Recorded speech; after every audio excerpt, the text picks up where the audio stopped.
ഞാൻ ഒത്തിരി പ്രോഡക്റ്റ് കണ്ടു മാം. പലതും എനിക്ക് എന്തിനാണ് ഉപയോഗിക്കുന്നതെന്ന് എനിക്കറിയില്ല. അപ്പോൾ ഒന്ന് മാം പരിചയപ്പെടുത്തി ഒന്ന് പറഞ്ഞു തരാമോ? തീർച്ചയായിട്ടും പരിചയപ്പെടുത്തി തരാം. നമ്മുടെ തന്നെ പ്രോഡക്റ്റാണ്. ഇതിപ്പം ഗോതമ്പിൻ്റെ പൊടിയാണ്.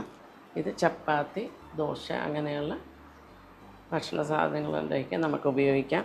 ഇതിൻ്റെ ഈ ഗോതമ്പ് പൊടിക്ക് ഒരു പ്രത്യേകതയുണ്ട്. നമ്മൾ തവിട് കളയാത്ത ഗോതമ്പാണ് പൊടിക്കുന്നത്. അതുകൊണ്ട് തന്നെ ഇതിൽ മൈദയുടെ അംശമോ അങ്ങനെയൊന്നും ഇതിൽ ഉണ്ടാവില്ല. അപ്പം അതുകൊണ്ട് ശുദ്ധമായ ഇതായതുകൊണ്ട് ആരോഗ്യത്തിനും വളരെയധികം മെച്ചമായിരിക്കും. അതാണ് ഈ ഗോതമ്പ് പൊടിയുടെ പ്രത്യേകത. അതുപോലെ തന്നെ വേറൊരു പ്രോഡക്റ്റ് നമുക്ക് ഉള്ളത് ചെമ്പാ പുട്ടുപൊടി.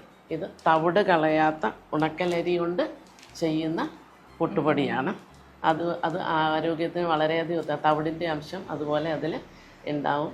അത് നല്ല മാർദ്ദവും നല്ല സ്വാദും ഉള്ള ഒരു പ്രോഡക്റ്റാണ്. നല്ലത് നന്നായി കഴിക്കാം. FXC ഫൈൻ മിൽസിൻ്റെ ശാന്താസ് കറി പൗഡറിലൂടെ.